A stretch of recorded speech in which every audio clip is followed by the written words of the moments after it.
My gentle and of course very modern apes, I don't know how to tell you this, but the Homo naledi situation has gotten even weirder. How? Hold on, bro. How?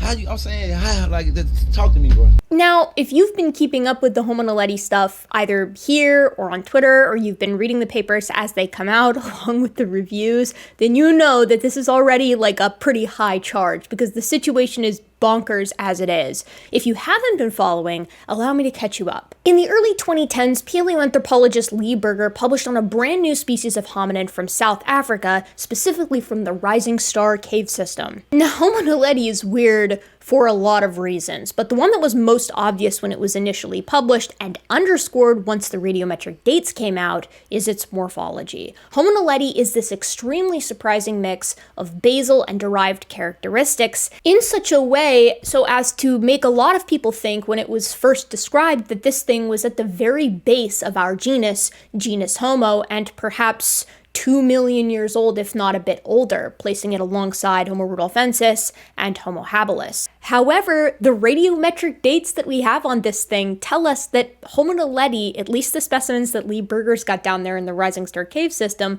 lived from approximately 236,000 years ago to 335,000 years ago, meaning that for a period of time, it was contemporaneous with our own species, Homo sapiens, along with many of the other members of genus Homo that are for the most part considerably more derived than what we see in Homo naledi. Now, before you jump the gun here, Homo naledi is not the only hominin like this. We also have Homo floresiensis, which exhibits this same weird pattern of basal and derived characteristics that lived into the recent past. Homo floresiensis was also discovered quite a bit earlier, so really what I think Homo naledi is doing for us with regard to this particular concept is Homo naledi is revealing, alongside Homo floresiensis, that there's just more than one way to be a member of genus Homo. Homo floresiensis wasn't a fluke. You don't necessarily have to be on this fast-track trajectory towards having like a really large brain,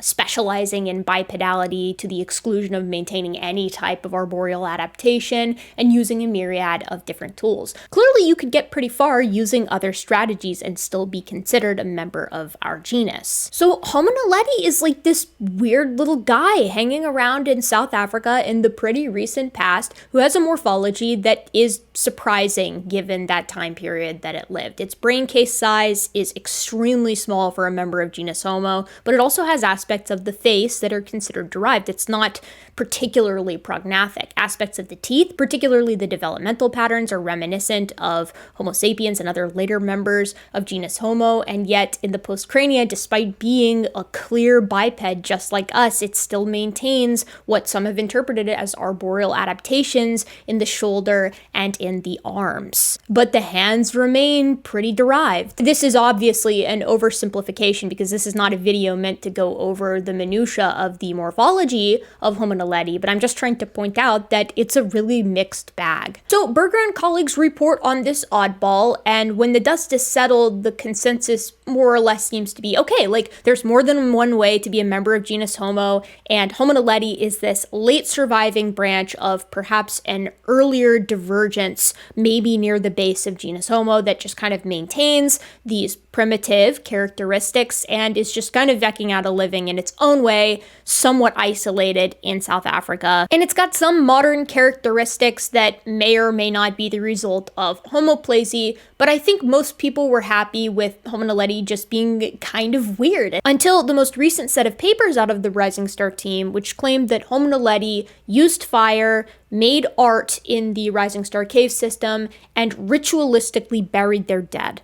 This did not go over well, not the least of which because a lot of people had an issue with the timing of these papers, which were released alongside a Netflix documentary featuring the Rising Star team that rubbed a lot of people the wrong way. But far more divisive than that, and believe it or not, yeah, it got more divisive than that, was the choice to publish under eLife's new publishing model. The new model effectively agreed to publish the papers regardless of the conclusion of the peer reviewers, but they would publish the papers alongside the peer reviews in this attempt to kind of allow the reader to choose for themselves who to believe. That's a simplification, but I don't necessarily think it's a wrong one. In a perfect world, this would be an okay publishing model, maybe, big asterisk there. But in the case of the 3 papers that were released, each covering a different aspect of these new claims regarding Homo naledi, specifically one on the art, one on the intentional ritualistic burial, and one on the relationship between brain case size and complex behaviors like the aforementioned. There were 11 peer reviews collectively between the 3 of them,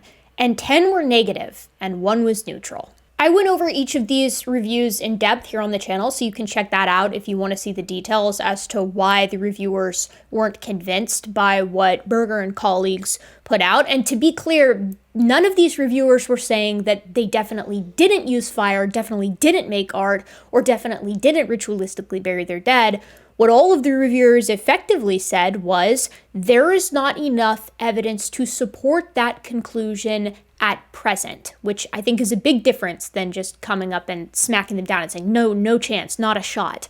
So I feel like that was already pretty intense. And then things got even crazier when one of the authors that Berger used to support the notion of burial, so he was like, yes, according to Martin Torres, our data meet the criteria for a burial. Well, Martin Torres, along with some colleagues, wrote a paper that was then published, I believe it was in the JHE, where they were like, no, actually, we disagree with this idea. We do not think that the data currently support intentional ritualistic burial in these Homo naledi individuals in the Rising Star cave system. So that was also not good, and I covered it on this channel. Now, when I say that this is bad or that this is not good, what I really mean is that it's awkward, right? This is actually how big-ass science is supposed to work, right? Peer review is the mechanism that we use to like check ourselves when an idea is put forward. Others can then go forth and say, no, we disagree for the following reasons. That's good. That's how things are supposed to function. But the impression that you would get from Twitter is that this is a big drama.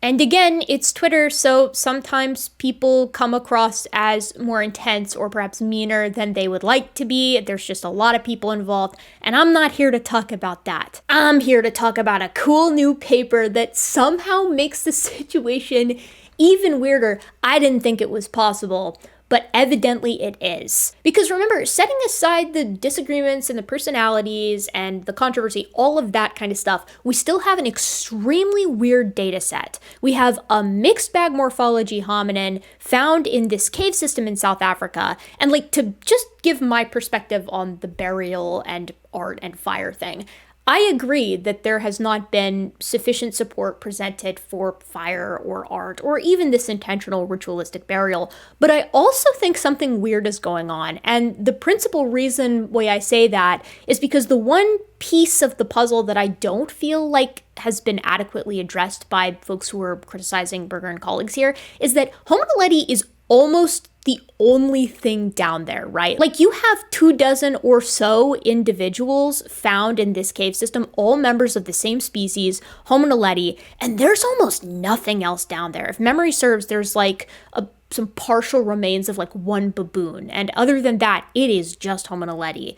That is very odd. Now, does that mean they were ritualistically burying their dead, like going into these cave systems and shimmying around using fire to guide themselves? Because the area where we find these bodies is like pitch black, and getting back there is extremely difficult for modern humans with modern equipment, so it would be quite a feat. Does that mean that they were like dragging their dead back there and intentionally digging holes, like putting them in there and then burying them and doing like ceremonies or whatever was depicted in the documentary?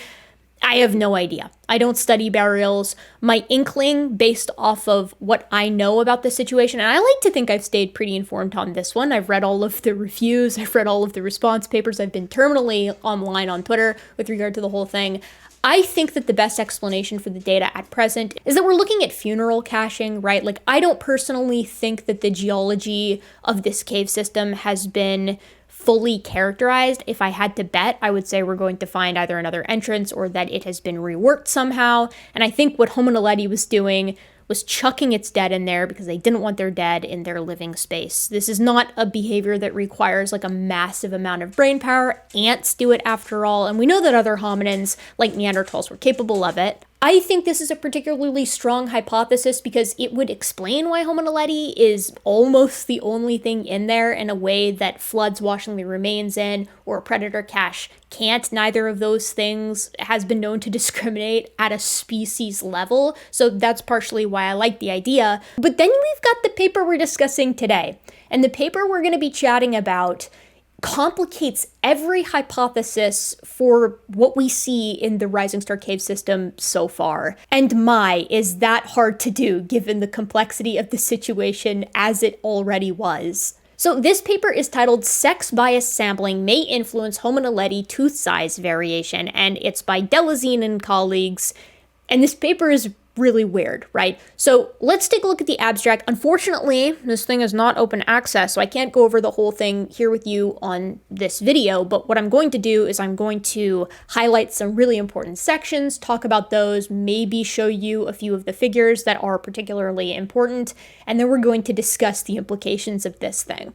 So the abstract starts off by discussing a little bit about variation in the fossil record and how, one, it's pretty hard to capture true variation in a fossil sample because obviously entire populations don't tend to fossilize. You tend to just get snapshots of certain subsamples of populations typically. On the flip side of that whole problem, you have an issue where having variation in a fossil sample, because fossils don't obviously come with like little labels on them, it can be difficult to tell whether or not you're looking at a single species that might be decently variable or two species that are found in the same assemblage. So let's use a real-world example to discuss the problem here for a moment. There are a lot of different species of baboon living today, and some of them have ranges that overlap, which means if you are a future paleoprimatologist studying a region where Hamadryas baboons and olive baboons overlap, you might find the skull of a Hamadryas baboon and the skull of an olive baboon,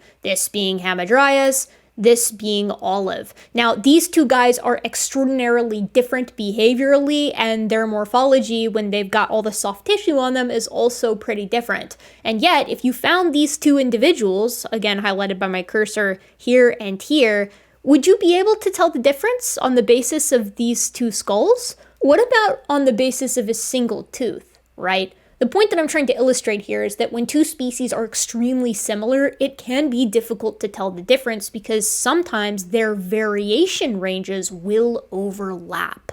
In that case, you might erroneously conclude you're dealing with a single species when in reality you're dealing with two. You can have the opposite problem in sexually dimorphic species where you might erroneously conclude that you're looking at two different species because you've got two different morphotypes in the assemblage, but in reality you're just looking at a male and a female of a single species. The potential for confounding factors like this can be extremely frustrating for paleontologists, which is why there have been many statistical methods devised to account for them or accommodate them. Now, as is typically the case with statistical analysis and science in general, these tests are not going to prove one hypothesis as correct, but they are going to increase your confidence that you're at least on the right track.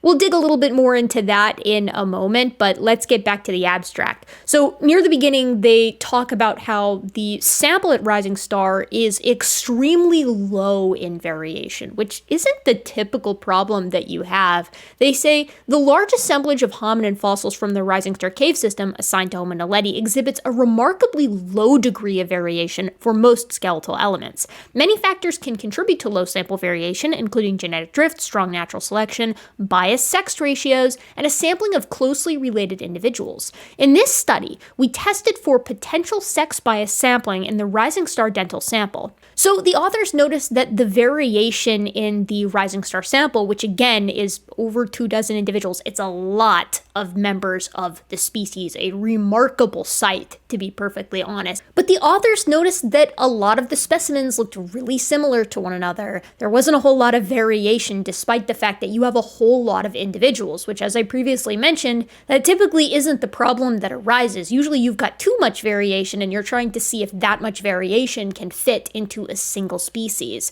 So what they said, what the authors were kind of tossing around idea-wise, according to the abstract, is that, okay, well maybe the reason the variation is so low is because we're not looking at two different sexes. Because as they mentioned, one source of variation can be sexual dimorphism. Even in a monomorphic species, there can be differences that will increase the variation in the species as a whole. So the idea is that, okay, well, maybe all the individuals in the cave are all male or all female. Huh?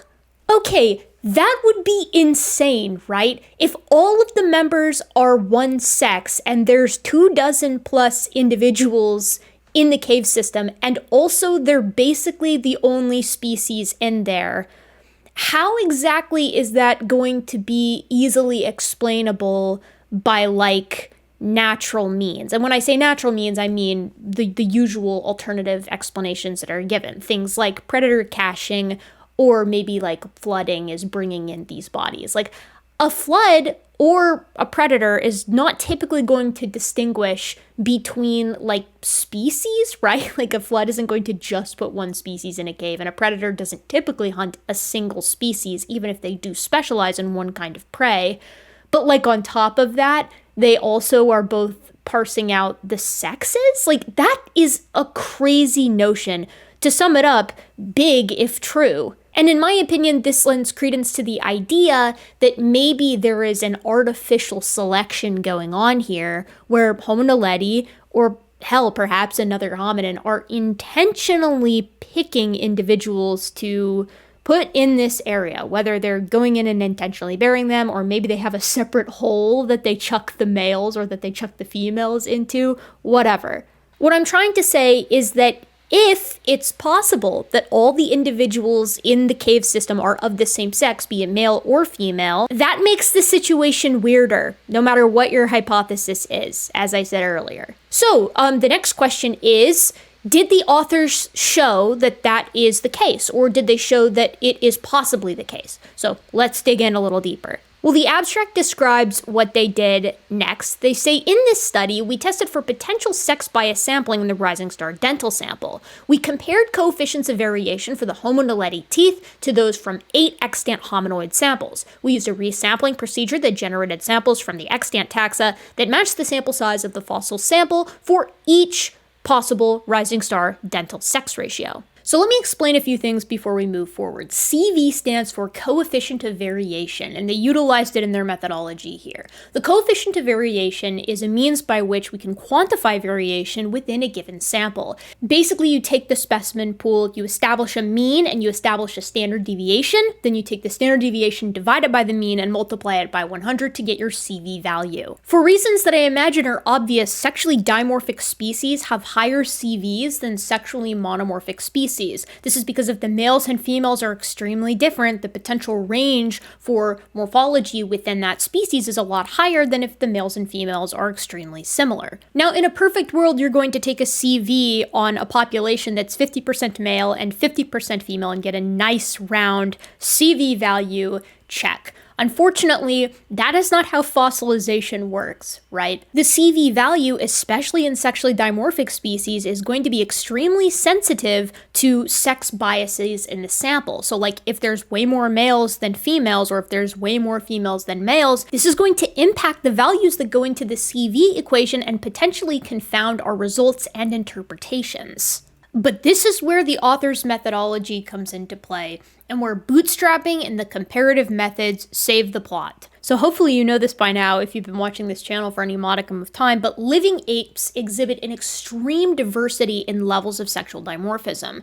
Gibbons, for example, our hylobatids, are extremely sexually monomorphic, with males and females being approximately the same size and having basically the same size teeth, no matter what tooth type we're looking at. Gorillas, on the other hand, are extremely sexually dimorphic, with males being like twice the size of females and having canine teeth that are around 80% taller than the female counterpart.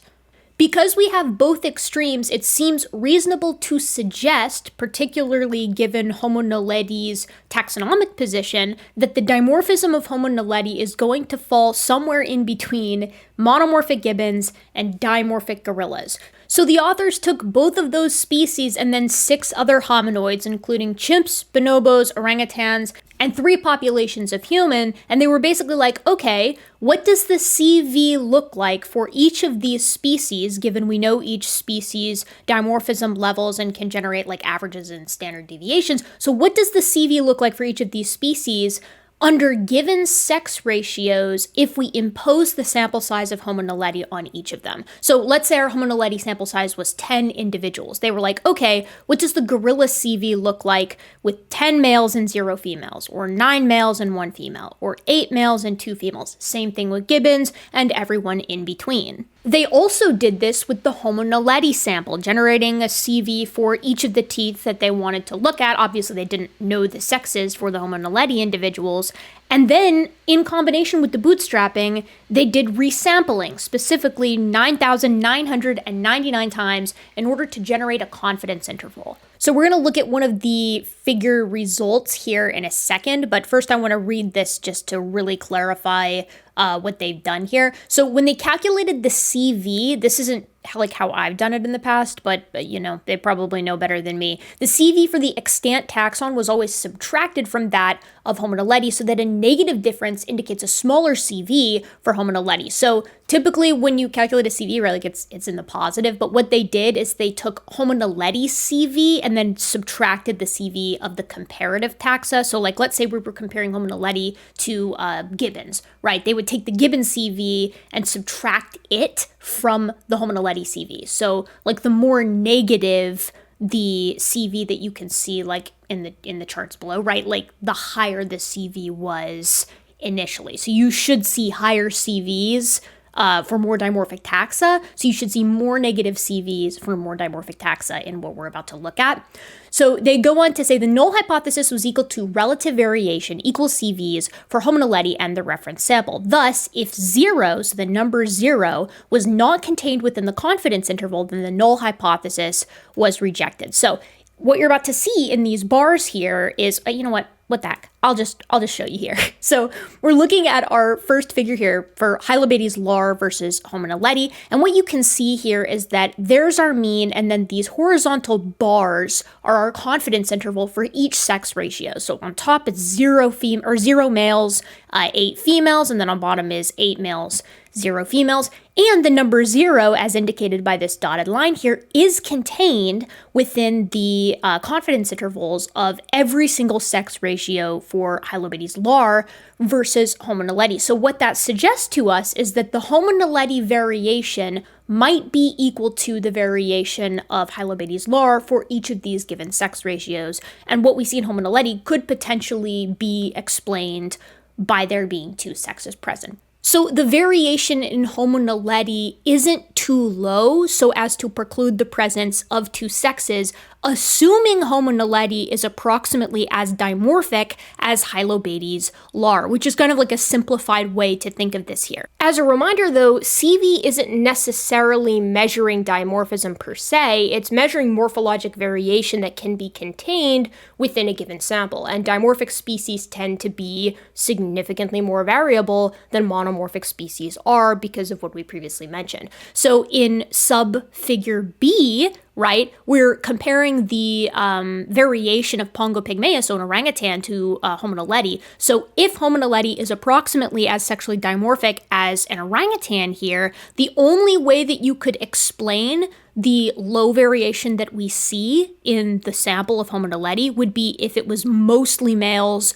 or all females. Now, this section here, this figure, is looking at canine teeth in particular, which are notorious for being highly variable in their ranges of variation across hominoids because, of course, you have monomorphic species and dimorphic species. The problem and the weirdness of Homo naledi comes in when we look at teeth that are known for being monomorphic even in dimorphic species. When I say monomorphic, obviously there's a range there. I think the maximum tends to be around like 12 or 15% for the most dimorphic species. But like when you look at a male and a female orangutan, despite the fact that they're super different in size and decently different in their canine tooth height, they have about the same size incisors or about the same size molars. And the reason for this is because the incisors and the molars and the premolars are used in food processing, whereas canines are typically used within primates in intrasexual competition. With this in mind, right, incisors should be very low in variation, like across species of hominoid even,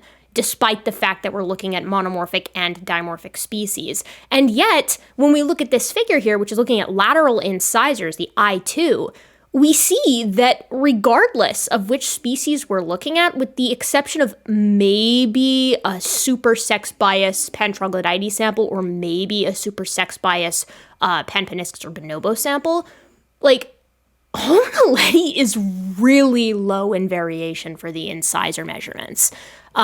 An entire sample of only one sex gibbon or one sex human cannot encompass what Homo naledi's CV was.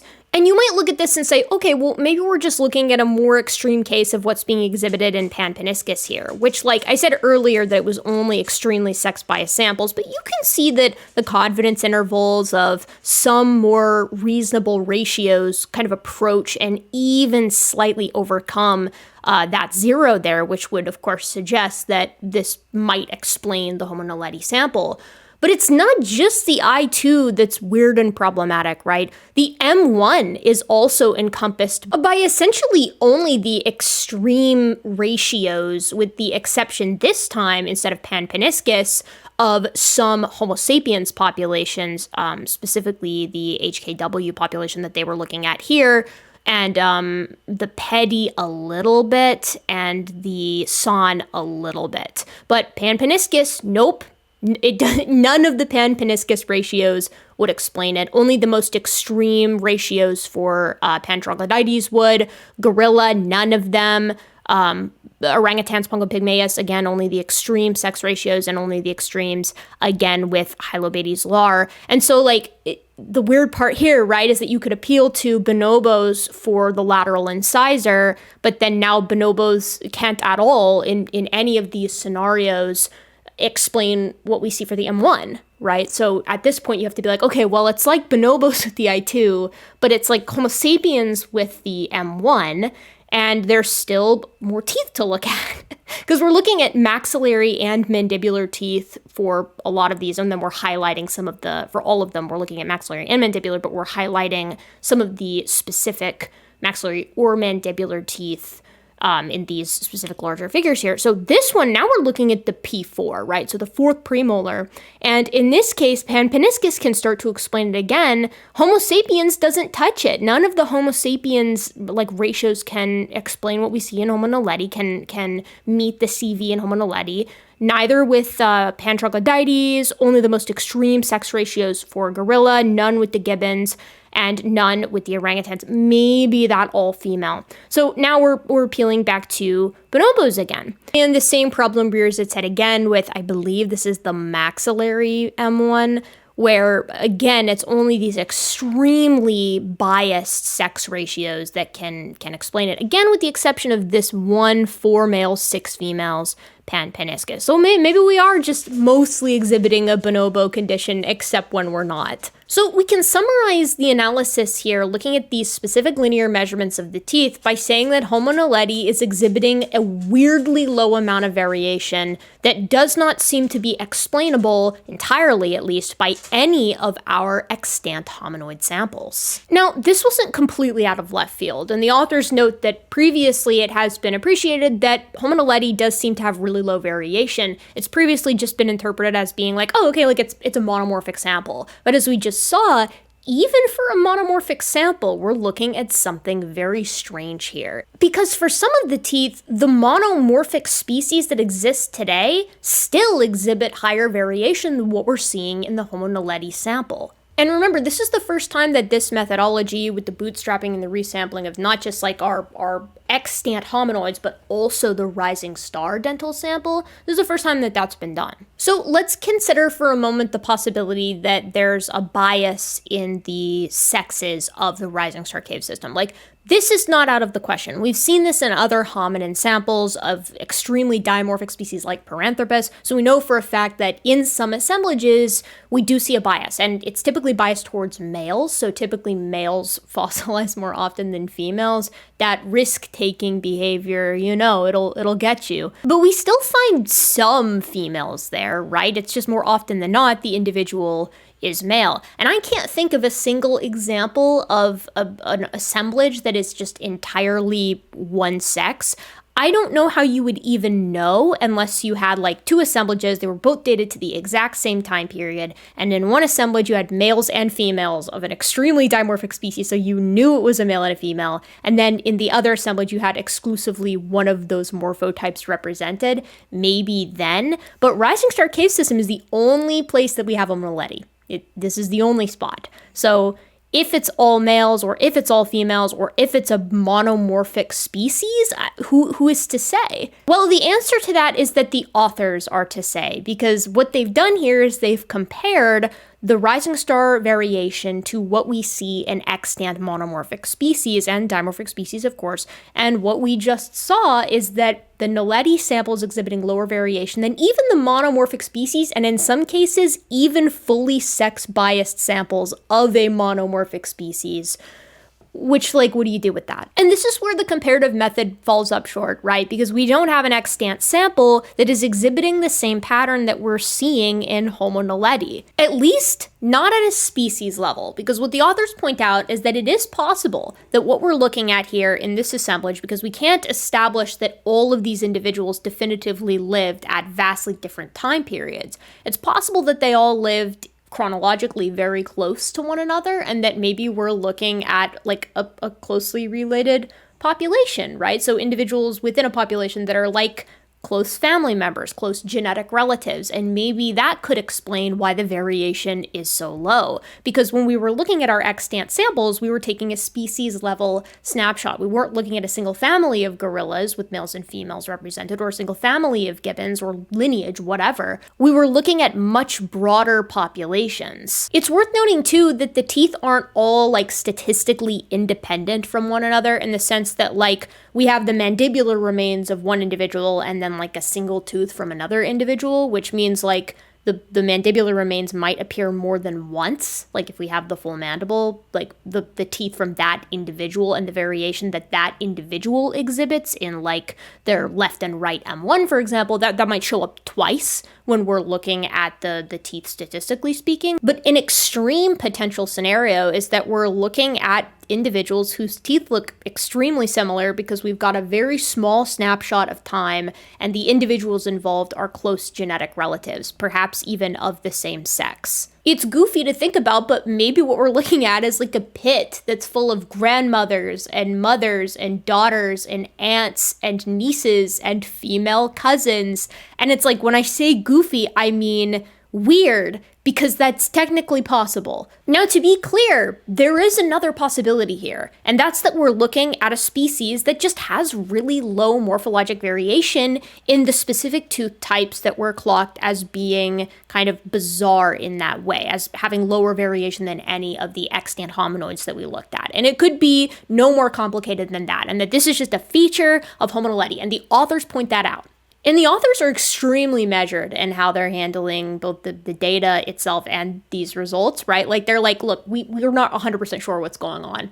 This is what we're reporting. It's low variation, something that isn't explainable by any of our extant samples for a handful of these tooth types, and we don't really know what to do with it. Here are a couple of potential reasons for why that signal might be showing up, and then they also pitch some ways forward. The ideal way forward being we get some freaking DNA from these teeth, which, can you even imagine? That would be insane. So to be abundantly clear, the authors are not saying that we have a single sex represented in the rising star dental sample. They're saying that that is a possibility that cannot be precluded by the tests that they have carried out. And they touch on all this in the conclusion, wrapping it up quite nicely, I think, so I'm just going to read it. Variation in tooth size in the current hypodyme of Homo naledi mostly fits expectations for a single species using extant hominoids as models. And this is true. We looked at some of the teeth, like the canines, for example, that were not exceptional.